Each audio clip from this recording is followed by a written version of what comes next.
Muy bien, como les dije, queridos hermanos, vamos a analizar lo que dice Hebreos capítulo 9, los versículos 8 al 14. Estos versículos hablan en el contexto y como han podido observar también ah, en el resto de las lecciones anteriores a esta, pues se ha estado tocando los puntos concernientes al antiguo pacto y al nuevo pacto. Estos versículos también están en ese contexto y cuando vayamos revisándolos nos vamos a dar cuenta acerca de esto. Así que nos interesa saber lo que la inspiración habla concerniente al antiguo pacto y al nuevo pacto. Y voy a presentarles una cita del Espíritu de Profecía que encontramos en Patriarcas y Profetas, ¿sí? Patriarcas y Profetas, la página 341 y 342. Y vamos a leerla, tenemos ya en pantalla. Y dice la sierva del Señor lo siguiente. Dios los llevó al Sinaí, obviamente a su pueblo que había sacado de Egipto, manifestó allí su gloria, les dio la ley con la promesa de grandes bendiciones siempre que obedecieran. Ahora pues, si dais oído a mi voz y guardáis mi pacto, vosotros me seréis un reino de sacerdotes y gente santa. Esto lo encontramos en Éxodo capítulo 19, versículos 5 y 6. Pero es imposible que no venga a nuestra mente lo que también declara el apóstol Pedro en la carta que él escribió. Sí, escribió exactamente lo mismo. Así que el propósito del antiguo pacto y del nuevo pacto terminan en algo en común. ¿Sí? Así que esto es importante tenerlo en cuenta. Dice más, los israelitas no percibían la pecaminosidad de su propio corazón y no comprendían que sin Cristo les era imposible guardar la ley de Dios y con excesiva premura concertaron su pacto con Dios. Esto es algo importante que realmente hace diferencia entre el antiguo pacto y el nuevo pacto. ¿Sí? El antiguo pacto, las personas a quienes se les hizo la oferta, se les hizo la promesa, porque dicho sea de paso, pacto es igual a promesa, bíblicamente esto es así, a, a quienes se les hizo la promesa, ellos tomaron la decisión, como dice la sierva del Señor, haremos todas las cosas que Jehová ha dicho y obedeceremos. Y esto, como dice también la sierva del Señor, ¿sí? Sin tomar en cuenta a Cristo, sin pensar que sin Cristo les era imposible guardar la ley de Dios. Esto es un punto importante para poder comprender el centro en lo que se basó el antiguo pacto. Y obviamente dentro de lo que era el antiguo pacto había mucho simbolismo. Y ese simbolismo, queridos hermanos, en pocas palabras, sería el predicar el evangelio a través de los símbolos. ¿Sí? Se predicó entonces en el antiguo pacto el evangelio a través de una simbología. Obviamente esa simbología estaba señalando a Cristo. Pero, ¿qué había sucedido con aquellos que estuvieron apostados al pie del Sinaí? Ellos, en vez de recibir esa promesa y recibir al garante, recibir al mediador de esa promesa que era Cristo, y en vez de mirar a Cristo en lugar de centrarse solamente en el simbolismo, queridos hermanos, terminaron arruinando lo que el Señor tenía para ellos. ¿Sí? Y dice la sierva del Señor justamente más adelante, habían presenciado la grandiosa majestad de la proclamación de la ley y habían temblado de terror ante el monte. Y sin embargo, apenas unas pocas semanas después, quebrantaron su pacto con Dios al postrarse a adorar una imagen fundida. Obviamente, esto ocurrió porque no tenían a Cristo en sus vidas. Habían rechazado a Cristo, le habían dado la espalda a Cristo. No podían esperar el favor de Dios por medio de un pacto que ya habían roto. Entonces, viendo su pecaminosidad y su necesidad de perdón, llegaron a sentir la necesidad del Salvador, revelado en el pacto de Abraham y simbolizado en los sacrificios. Y dice más esta otra parte, de manera que mediante la ley y el amor se vincularon con Dios como su libertador de la esclavitud del pecado. Mediante la fe, perdón, de manera que mediante la fe y el amor se vincularon con Dios como su libertador de la esclavitud del pecado. Ya estaban capacitados para apreciar las bendiciones del nuevo pacto. Qué interesante. El antiguo pacto entonces, o finalmente, produjo en ellos la necesidad de Cristo. El Señor siempre trabaja y trata en lo posible de lograr sus planes, sus propósitos, con cada una de las cosas que hace. En el antiguo pacto, entonces, a través de estos simbolismos, debían los que recibieron esa promesa aceptar a Cristo en sus vidas para poder cumplir con la ley. Pero al no tener a Cristo en sus vidas, al haberlo rechazado, pues obviamente ellos llegaron a pecar.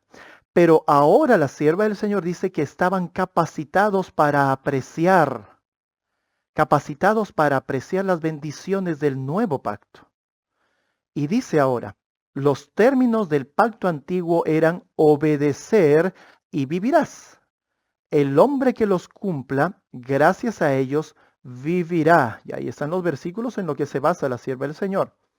Pero maldito el que no confirme las palabras de esta ley para cumplirlas. Deuteronomio 27, 26.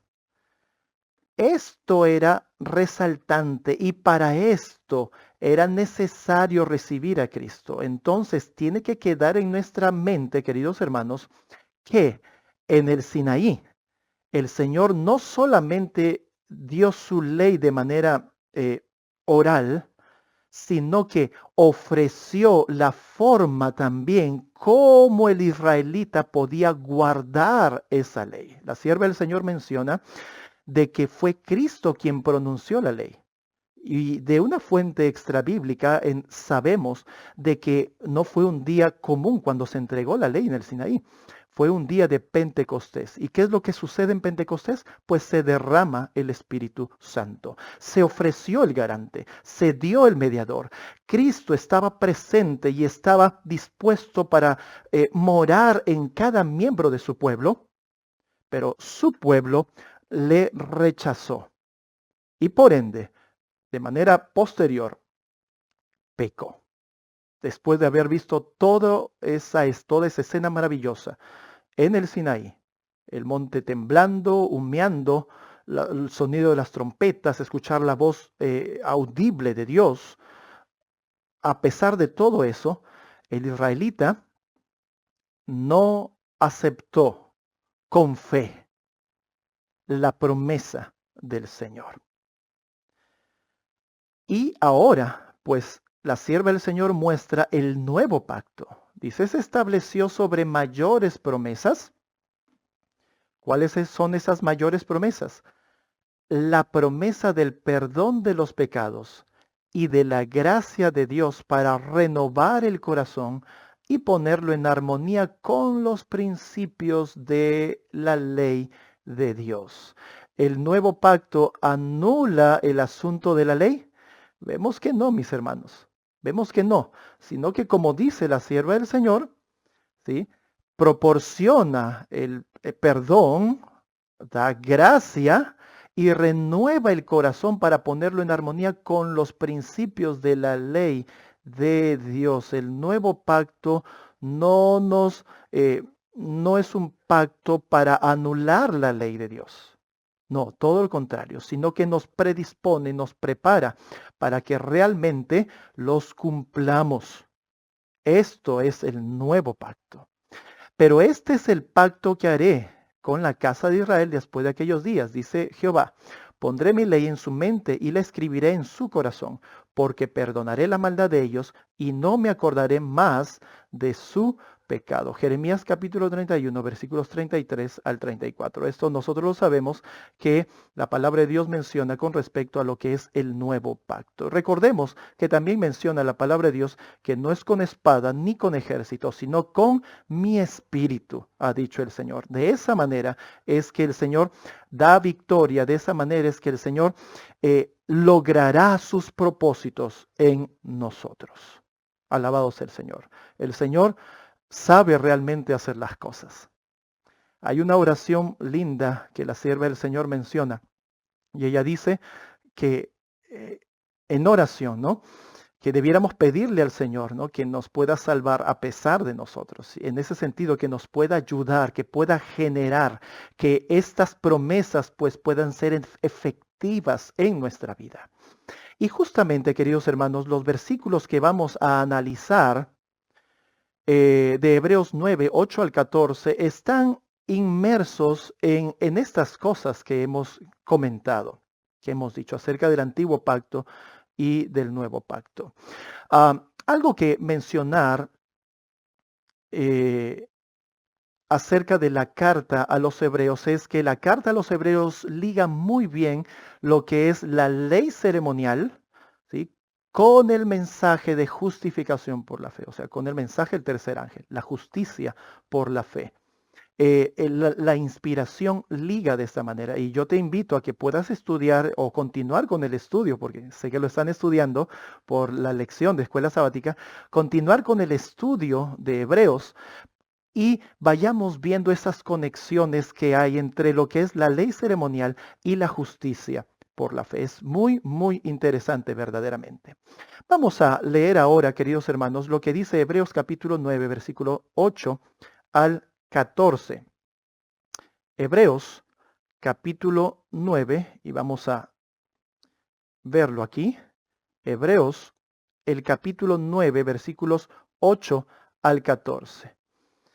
Dice la palabra de Dios: dando en esto a entender que el Espíritu que aún no estaba descubierto, dando en esto a entender el Espíritu Santo que aún no estaba descubierto el camino al lugar santísimo, entre tanto que el primer tabernáculo estuviese en pie. Para poder recordar un poco y hablar del contexto de los versículos que estamos leyendo, pues la inspiración está manifestando lo que acontecía en el oficiar dentro del santuario terrenal. ¿Sí? Entonces, allí la inspiración nos manifiesta que mientras eso estaba en pie, ¿sí? El Espíritu Santo dio a entender que aún no estaba descubierto el camino al lugar santísimo. Mientras el tabernáculo terrenal, el primer tabernáculo, estaba oficiando, ¿sí? Con las cosas que obviamente la inspiración tiene que señalar. Y ahora dice el versículo 9. El versículo 8, antes de leer el 9, el versículo 8 es un versículo muy interesante, ¿sí? Y vamos a ampliarnos más adelante en esto. El versículo 9 dice lo siguiente: lo cual, ¿sí? Era figura de aquel tiempo presente en el cual se presentaban ofrendas y sacrificios que no podían hacer perfecto en cuanto a la conciencia al que servía con ellos. Y noten que aquí la inspiración está hablando ya como de un tiempo pasado, en aquel tiempo presente. ¿Por qué? Porque la carta a los hebreos, perdón, fue escrita, la carta a los hebreos fue escrita en un tiempo posterior, ¿sí? A el sacrificio de nuestro Señor Jesucristo y de manera especial, y me voy adelantando con esta declaración, de manera especial con el hecho del ministerio sumo sacerdotal de nuestro Señor Jesucristo. ¿Ok? Así que tengamos en cuenta ese asunto. Versículo 10. Ya que consistía solo en comidas y bebidas y en diversos lavamientos y ordenanzas acerca de la carne que les fueron impuestas hasta el tiempo de la restauración. Y ahora miren lo que dice el versículo 11. Mas estando ya presente Cristo, ahora viene la realidad, ahora viene lo presente. Mas estando ya presente Cristo, sumo sacerdote de todos los bienes que habían de venir, ¿sí? Y notaron ese cambio entre los versículos 8 al 9, perdón, hasta el 10.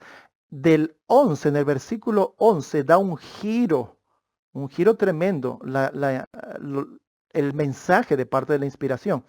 Mas estando ya presente Cristo, ¿sí?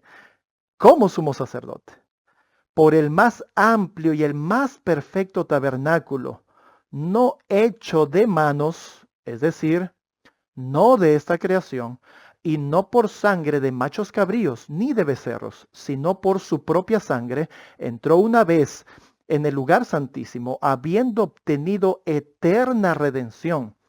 Porque si la sangre de los toros y de los machos cabríos y las cenizas de una becerra rociadas a los inmundos santifican para la purificación de la carne, cuánto más la sangre de Cristo, el cual mediante el Espíritu Eterno se ofreció a sí mismo sin mancha a Dios, limpiará vuestras conciencias de obras muertas para que sirváis al Dios vivo. Qué tremendo es lo que menciona aquí la inspiración, ¿sí? Y espero en el Señor que hayan podido notar que aquí está hablando justamente de ambas cosas, ¿sí? Del pacto antiguo, cosas que tenían que ver con el pacto antiguo y el nuevo pacto. Y en este sentido, mis hermanos, quiero resaltar algunas cosas que encontramos en estas líneas. En el versículo 9, por ejemplo, hablaba que se presentaban ofrendas y sacrificios que no podían hacer perfecto en cuanto a la conciencia al que servía en ellos, ¿sí? Acompañado de bebidas, acompañado de comidas, ¿no? Eso dice el versículo 10. Y luego también lo mismo menciona, o en ese sentido menciona en los versículos 12, cuando también dice, y no por sangre de machos cabríos, ni de becerros, ¿sí? No, y no por sangre de machos cabrillos, ni de becerros, sino por su propia sangre entró una vez en el lugar santísimo, habiendo obtenido eterna redención. Y el 13 acompaña a lo que dice también en los versículos anteriores. Porque si la sangre de los toros y los machos cabrillos y las cenizas de una becerra pueden santificar, pueden purificar la carne, que en el contexto pues habla del cuerpo, cuánto más la sangre de Cristo, el cual mediante el Espíritu Eterno se ofreció a sí mismo sin mancha a Dios. ¿Sí? Estas cosas la inspiración manifiesta y entran en contraste, digámoslo así, con lo que indica el versículo 11. Mas estando ya presente Cristo, sumo sacerdote. ¿Sí? Así que notemos, queridos hermanos, de manera clara estas cosas inmersas en estos versículos. La inspiración realmente es maravillosa. Y vamos a entrar ahora sí a ir viendo parte por parte. Y vamos a ver una primera parte, ¿sí? de los versículos que hemos leído. En el versículo 9, ¿sí? Recordemos lo que hemos visto en el versículo 9, menciona ofrendas y sacrificios como las cosas que se realizaban en el santuario terrenal, que debían terminar para que se descubra el camino hacia el lugar santísimo. O sea, aquí la inspiración señala estas dos cosas como lo temporal, que no podía ser perfecto a nadie. Y esto es interesante, mis queridos hermanos. Y remarcamos el hecho, y voy a ponerlo nuevamente en pantalla, de lo que indica el versículo 9 con respecto, y aquí dice, a ofrendas y sacrificios. Si pueden observar el cursor, lo estoy mostrando. Ofrendas y sacrificios que no podían hacer perfecto a ninguna persona, obviamente. Vamos a ver lo que la inspiración nos habla. ¿Sí? Esto obviamente, como ya lo hemos mencionado, eh, hablando del antiguo pacto, ¿sí? Ya la palabra de Dios nos está señalando algunas cosas puntuales. De estas mismas cosas, la sierva del Señor nos va a decir cosas interesantes para nuestro estudio, para nuestra comprensión de los pactos y para, sin lugar a dudas, pues poder abrir nuestros ojos o seguir abriendo nuestros ojos a la verdad de la palabra de Dios. Y vamos a ver lo que dice la sierva del Señor, justamente aquí. Patriarcas y Profetas, página 335, el párrafo 2. Miren, hablando del sistema ceremonial. Se componía de símbolos que señalaban a Cristo, su sacrificio y su sacerdocio. Esta ley ritual con sus sacrificios y ordenanzas, noten, miren estas cosas que remarca la sierva del Señor, su sacrificio y su sacerdocio, sus sacrificios y ordenanzas. Debían los hebreos seguirla hasta que el símbolo se cumpliera de la realidad de la muerte de Cristo, el Cordero de Dios que quita los pecados del mundo. Entonces, y aquí abran muy bien los ojos a lo que dice la sierva del Señor, debían cesar, aquí con el cursor estoy indicando, todas las ofrendas de sacrificio. Y abran más sus ojos, hermanos. Tal es la ley que Cristo quitó en medio y clavó en la cruz. Normalmente se nos ha enseñado de que todo lo que tiene que ver con la ley ceremonial, a nosotros como adventistas del séptimo día, se nos ha enseñado que todo lo que tiene que ver con la ley ceremonial ya fue abolido, fue clavado en la cruz del Calvario. Pero estamos notando tanto en la Biblia como en el espíritu de profecía que se señalan cosas puntuales y estas tienen que ver con ofrendas de sacrificio y sacerdocio. Esta es la ley, dice que fue clavada en la cruz. Ustedes lo han visto y está escrito. Esto es un escrito está. Y esto sin lugar a dudas tiene que ocasionar en nosotros muchas preguntas acerca de lo que siempre se nos ha enseñado con respecto a los pactos, con respecto a lo que es la ley ceremonial y la ley moral, y con lo que está vigente de la ley de Dios en este tiempo. Voy a mostrarles otra cita más del espíritu de profecía, hablando también de este asunto. Review and Herald, 6 de mayo de 1875, el párrafo 4, dice lo siguiente. El pueblo de Dios, a quien él llama su tesoro peculiar, tuvo el privilegio de un doble sistema de leyes, lo moral y lo ceremonial. El primero, apuntando hacia la creación para recordar al Dios viviente que hizo el mundo, cuyas demandas son vinculantes para todos los hombres en cada dispensación y que existirá por todo el tiempo y la eternidad. La otra, dada por la transgresión del hombre de la ley moral. Qué interesante lo que menciona aquí. ¿Sí? La otra, dada por la transgresión del hombre de la ley moral, cuya obediencia consistía en sacrificios y ofrendas. Y vamos a hacer una pausa aquí, porque hemos mencionado que el pacto antiguo tenía que ver con el asunto de obedece y vives. ¿Sí? O cumples y estás bien con el Señor, cumples y vives. Obviamente sin despreciar a Cristo, sino que Cristo en la persona, pues produciendo esa obediencia. Lo que menciona aquí la sierva del Señor resulta siendo así de interesante, porque justamente dice cuya obediencia, ¿qué cosa? La ley ceremonial, consistía en sacrificios y ofrendas, lo mismo que señala Hebreos capítulo 9, versículo 9, que apuntan, dice, a la redención futura. Así que marquemos ese asunto. Cada uno es claro y distinto del otro. Desde la creación, la ley moral fue una parte esencial del plan divino de Dios y fue tan inmutable como él mismo. La ley ceremonial debía responder a un propósito particular del plan de Cristo para la salvación de la raza.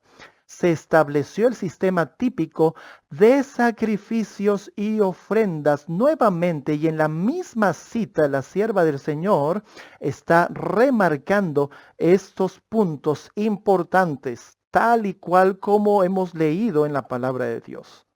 Ofrenda de sacrificio, ofrendas, y también, obviamente, el asunto del sacerdocio. Estas cosas necesitamos prestar mucha atención porque son importantes para nuestros tiempos, mis hermanos. Y para poder pues llegar y conocer toda verdad. Dice más la inspiración. Pero los judíos estaban tan cegados por el orgullo y el pecado que pocos de ellos podían ver más allá de la muerte de las bestias como expiación por el pecado. ¿Sí? ¿En qué se concentraron? En el símbolo solamente. Y cuando vino Cristo, a quien estas ofrendas prefiguraban, no pudieron discernirlo, por eso no le reconocieron, no lo recibieron, no estuvieron preparados. ¿Por qué? Porque habían desde antes del nacimiento de Cristo, desde antes, ya habían perdido de vista a Cristo. Qué interesante este asunto. Y finaliza la cita diciendo, la ley ceremonial fue gloriosa, fue la provisión hecha por Jesucristo en consejo con su Padre, y esto es un asunto importantísimo. La ley ceremonial fue gloriosa, fue la provisión hecha por Jesucristo en consejo con su Padre. Y un punto que es importante remarcar después de haber leído estas cosas es que tanto el antiguo pacto como el nuevo pacto, mis queridos hermanos, están ligados a lo que conocemos como el pacto eterno. El pacto eterno, el consejo de paz, ese pacto entre el Padre y el Hijo, la promesa que el Padre le hizo primeramente y principalmente al Hijo. Esta es la verdad de las cosas, esta es la realidad, mis queridos hermanos, de las cosas, el pacto que existe entre el Padre y el Hijo. Así que la ley ceremonial, yo creo que con estas citas que estamos leyendo, se nos está encendiendo una luz en nuestra mente y estamos quitando muchas vendas de prejuicio de nuestros ojos concernientes a estas cosas. Fue provisión hecha por Jesucristo en consejo con su Padre. Así que en ninguna manera debió ser mala o satánica, diabólica o que nos conduzca al pecado. De ninguna manera. ¿Sí? Para ayudar en la salvación de la raza. Todo el arreglo del sistema típico se basó en Cristo. Adán vio a Cristo prefigurado en la bestia inocente que sufriría el castigo de su transgresión de la ley de Jehová. Qué cosas tan importantes y preciosas hemos leído de estas citas. Comúnmente, queridos hermanos, se nos ha enseñado que toda la ley de Dios que Dios dio a Moisés, ¿sí? Se conoce como ley mosaica, ley ceremonial, terminó con la muerte de Cristo. Bueno, aquí lo hemos visto, la inspiración, tanto de la Biblia como en el espíritu de profecía, manifiesta puntualmente cosas, las cosas que fenecieron, que caducaron, que fueron clavadas en la cruz, que no son válidas en este tiempo, o no son válidas desde la muerte de Cristo. Y esto tiene que ver con asuntos de ofrendas de sacrificio y sacerdocio. Esto, sin duda, queridos hermanos, esto es una razón de estudio. Y yo les dejo este clic aquí para que pues puedan empezar a estudiar.